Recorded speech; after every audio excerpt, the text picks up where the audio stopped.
eThekwini Metro Municipality has introduced water restrictions in some parts of the city as KZN recovers from the deadly flooding of the past couple of weeks.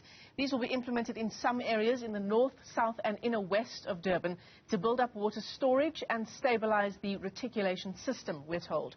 News from Africa's Karinda Jagmohan is on the ground for us today following Umgeni Water officials who are conducting oversight visits.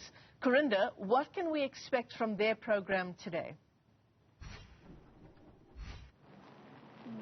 Well, Michelle, they'll be going to areas west of Durban, past Hillcrest, where many communities have almost been cut off or completely cut off from the rest of Durban, meaning the roads accessing those communities have washed away, and so they're not able to get water, as well as we do know that major water pipelines in Durban are yet to be repaired. They were also damaged during those deadly floods. So they'll be doing a walkabout of those areas, seeing how they can further assist communities, perhaps try and get water tankers to that community.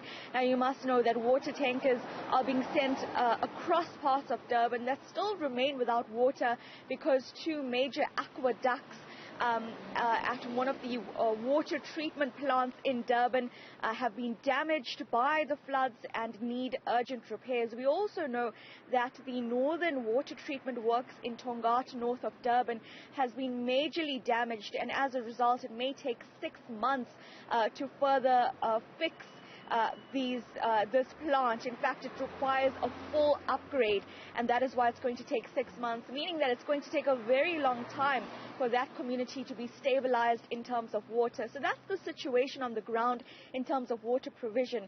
Across the city, you'll see people still lining up with their buckets waiting for water tankers. There have been complaints about water tankers not getting to areas quickly enough. And then, of course, over the weekend, we saw the harrowing murder of a supervisor who was in charge of water tankers at the eThekwini Water and Sanitation Depot in Verulam, just near Durban. And so, of course, that has come under question on what exactly happened there by looking at the way the 36-year-old woman was murdered. She was shot at point-blank range, and questions now have emerged as to what is the motive behind this murder. Could it be linked to the urgency and necessity at this point for water tankers and the provision of water across Durban?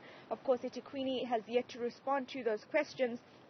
And we understand, give a proper report to that family, to her family, about the murder of the eThekwini supervisor there. So at this stage, I mean, you see now it's raining as well. Many communities, especially those in impoverished areas, are really living in a dire situation, especially when you consider the weather impact once again, and the fact that utilities, water provision and electricity now is becoming more and more scarce. Yeah, water restrictions is not something that these communities obviously would have wanted at a time like this. It sort of goes against what you think would be the next step in a situation as the one that is unfolding in KZN. But certainly the municipality telling us that's what needs to be done in order for repairs to infrastructure to take place. Karinda, thanks very much indeed for that update.